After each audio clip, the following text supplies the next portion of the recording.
नमस्कार बच्चों, आज हम कक्षा 10वीं गणित में ज्यामितीय रचनाएं पढ़ेंगे, ज्योमेट्रिकल कंस्ट्रक्शन पढ़ेंगे। बच्चों, इस अध्याय में हम प्रकार और रूलर के उपयोग से कुछ विशेष प्रकार की ज्यामितीय रचनाओं जैसे निश्चित माप का कोण बनाना, कोण समद्विभाजक की रचना, रेखाखंड को दिए गए अनुपात में बांटना, समरूप त्रिभुज की रचना करना, समरूप चतुर्भुज की रचना करना, लंब समद्विभाजक, परिवृत्त एवं अंतर्वृत्त की रचना करना इत्यादि सीखेंगे।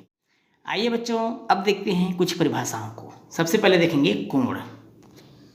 यदि हम किसी किरण को एक स्थिति से दूसरी स्थिति तक घुमाते हैं तो उस घुमाव का मान ही कोण कहलाता है। ध्यान सुनेंगे बच्चों, यदि हम किसी किरण को एक स्थिति से दूसरी स्थिति तक घुमाते हैं तो उस घुमाव का मान ही कोण कहलाता है। किरण BC को BA तक घुमाने पर, देखिए ध्यान से देखिए बच्चों, BC को BA तक घुमाने पर कोण कौन सा प्राप्त हुआ बच्चों? हमको कोण ABC प्राप्त होता है। कौन सा कोण प्राप्त हुआ हमको? ABC, कोण ABC प्राप्त होता है। तो यदि हम किसी किरण को एक स्थिति से दूसरी स्थिति तक घुमा दें तो उस घुमाव का मान ही क्या कहलाएगा बच्चों? कोण कहलाता है। अब चलते हैं कोण समद्विभाजक। किसी कोण का कोण समद्विभाजक वह रेखा होती है जो कोण को दो बराबर भागों में बांटती है। एक बार और सुनेंगे बच्चों, किसी कोण का कोण समद्विभाजक वह रेखा होती है जो कोण को दो बराबर भागों में बांटती है। BQ, किरण रेखा BQ कोण ABC का कोण समद्विभाजक है, कोण समद्विभाजक है। देख रहे होंगे बच्चों आप चित्र में कि BQ, ये BQ जो किरण रेखा है, यह BQ ABC कोण का समद्विभाजक है। ये दो बराबर भागों में बांट रही है। समरूप त्रिभुज, समरूप त्रिभुजों के संगत कोण बराबर होते हैं। समरूप त्रिभुजों के संगत कोण बराबर होते हैं तथा संगत भुजाएं समान अनुपात में होते हैं। वही कहलाता है बच्चों समरूप त्रिभुज। यदि त्रिभुज ABC समरूप त्रिभुज APQ, ये समरूपता का निशान है बच्चों, ABC APQ आप आकृति में देख पा रहे हैं बच्चों। तो कोण A बराबर कोण A, क्योंकि इस त्रिभुज का भी कोण A होगा और इस त्रिभुज का भी शीर्ष कोण A होगा। तो ये कोण A क्या है? ये उभयनिष्ठ कोण हो गया, जो दोनों बराबर होंगे। क्या होंगे बच्चों? बराबर होंगे। ये उभयनिष्ठ कोण कहलाएगा। ये उभयनिष्ठ कोण हो गया। अब कोण ABC बराबर होगा कोण APQ का, और जब कोण बराबर होगा तो ACB बराबर AQP, ACB बराबर AQP। तब भुजाएं अनुपातिक होंगी, अर्थात AB अनुपातिक होगा AP का, अर्थात AB बटे AP हो जाएगा बच्चों। इसी प्रकार BC अनुपातिक होगा PQ का, तो BC अपॉन PQ। और उसके बाद AQ अनुपातिक होगा बच्चों AC अनुपातिक होगा AQ का, AC अनुपातिक होगा AQ का। तो इस तरह से ये कहलाएगा हमारा समरूप त्रिभुज। तो समरूप त्रिभुज की शर्तें एक बार और सुन लेंगे बच्चों कि संगत कोण बराबर होते हैं और भुजाएं अनुपातिक होती है। लंब समद्विभाजक, यह वह रेखा होता है, या यह कह सकते हैं यह वह रेखा है जो किसी दिए गए रेखाखंड पर समकोण बनाते हुए उसे दो बराबर भागों में बांटती है। आप देख पा रहे हैं बच्चों चित्र में कि यह वह रेखा है। यह है लंब समद्विभाजक रेखा। इसको रेखा हम कहें बच्चों लंब समद्विभाजक रेखा। जो ये रेखाखंड AB है, इसको दो बराबर भागों में, अर्थात AM बराबर BM दो बराबर भागों में बांट रही है। इसलिए हम इस रेखाखंड, मान लीजिए इसका नाम हमने P रख दिया, तो P एक ऐसी रेखाखंड है जो AB को, किसको? AB रेखाखंड को दो बराबर भागों में बांट रही है। परिवृत्त, एक ऐसा वृत्त जो त्रिभुज के तीनों शीर्षों को स्पर्श करते हुए जाता हो, त्रिभुज का परिवृत्त कहलाता है। एक ऐसा वृत्त जो त्रिभुज के तीनों शीर्ष A B C, ये तीन शीर्ष ABC है, इनको स्पर्श करते हुए जा रहा है बच्चों, देख सकते हैं आप वृत्त को। तो जो तीनों शीर्षों को स्पर्श करे यही त्रिभुज का परिवृत्त कहलाता है। क्या कहलाएगा बच्चों? त्रिभुज का परिवृत्त। अंतःवृत्त एक ऐसा वृत्त जो त्रिभुज के तीनों भुजाओं को, आप देख पा रहे हैं चित्र में बच्चों, एक ऐसा वृत्त जो त्रिभुज के तीनों भुजाओं को स्पर्श करते हुए जाता हो। भुजा ए बी को स्पर्श कर रहा है, यहाँ पर देख रहे हैं बच्चों, भुजा बी सी को स्पर्श कर रहा है और भुजा ए सी को स्पर्श कर रहा है। तो एक ऐसा वृत्त जो त्रिभुज के तीनों भुजाओं को स्पर्श करते हुए जाता हो, त्रिभुज का अंतःवृत्त कहलाता है। क्या कहलाएगा बच्चों? अंतःवृत्त कहलाता है। आइए बच्चों अब देखते हैं प्रश्नों को और कुछ उन प्रश्नों को हल करते हैं। प्रकार व रूलर की सहायता से इन मापों का कोण बनाइए। प्रकार व रूलर की सहायता से इन मापों का कोण बनाइए। 15 अंश, 45 अंश, 105 अंश और 75 अंश। यहाँ पर ध्यान ये रखना बच्चों, आपको चांदे का इस्तेमाल नहीं करना है, इसलिए जब इसको बताया जा रहा हो तो आप बहुत सावधानीपूर्वक इसको देखेंगे, बहुत ध्यान से देखेंगे। तो चलिए शुरू करते हैं। सबसे पहले 15 अंश। 15 अंश का हम कोण बनाते हैं बच्चों, बहुत ध्यान से अवलोकन करिएगा, क्योंकि यहाँ पर चांदे का इस्तेमाल नहीं करना है, केवल और केवल प्रकार और रूलर का ही प्रयोग करना है।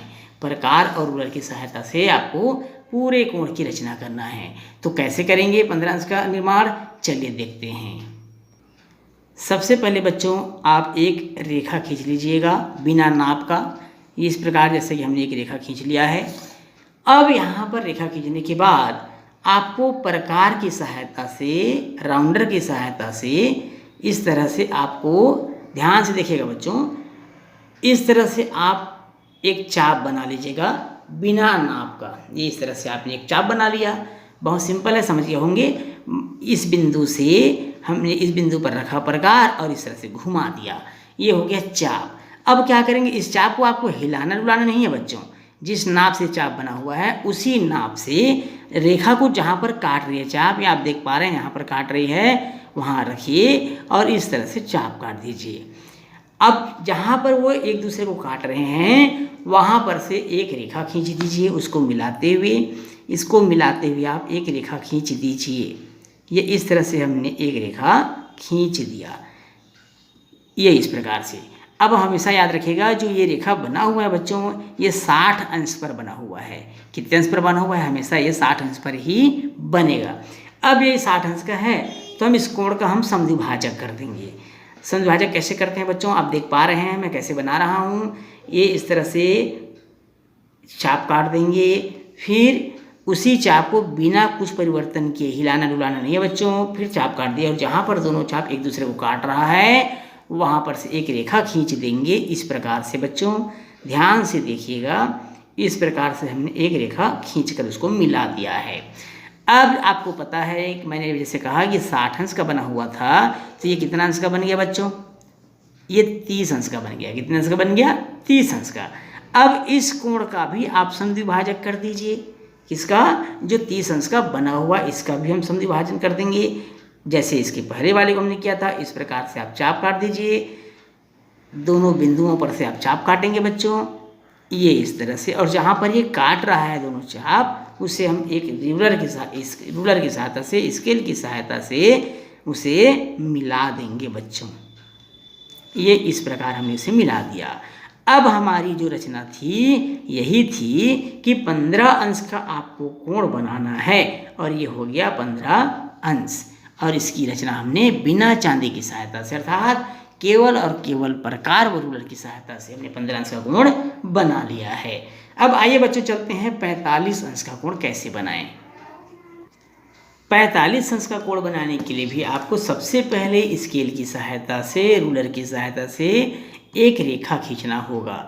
इस प्रकार हमने एक रेखा खींच लिया है बच्चों, और इस रेखा पर एक चाप काटनी होगी पहले बिंदु पर। ये इस प्रकार से हमने इस रेखा के पहले शेष पर से बिना नाप का, ध्यान रखेंगे बच्चों, बिना नाप का आप इस प्रकार से चाप काट लेंगे, बहुत सावधानीपूर्वक काटेंगे।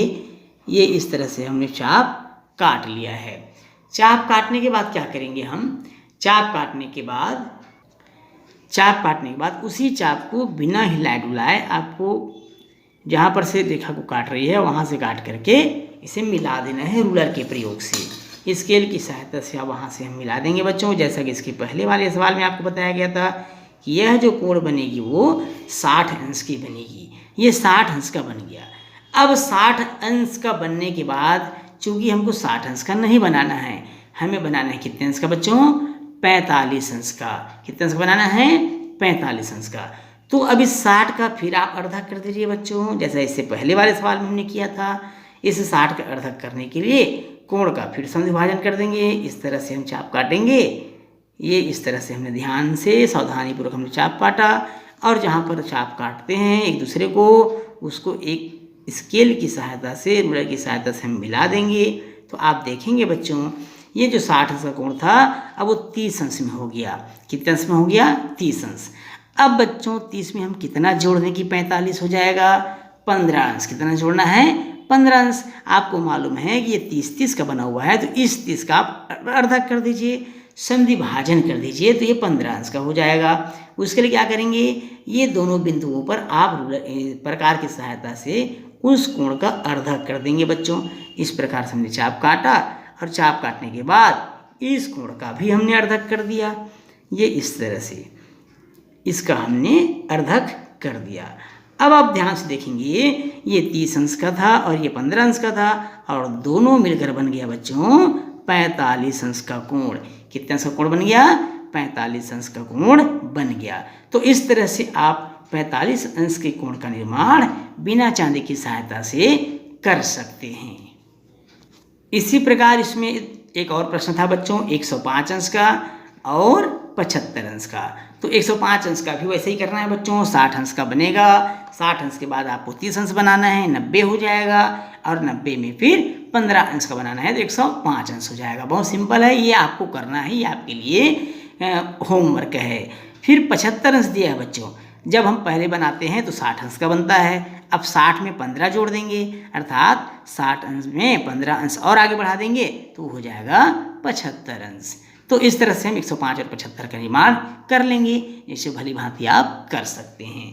तो फिर बच्चों आज क्लास को हम यहीं समाप्त करते हैं। वीडियो की लंबाई को ध्यान में रखते हुए और आपकी सुविधाओं को ध्यान में रखते हुए इस क्लास को हम यहीं समाप्त करते हैं बच्चों।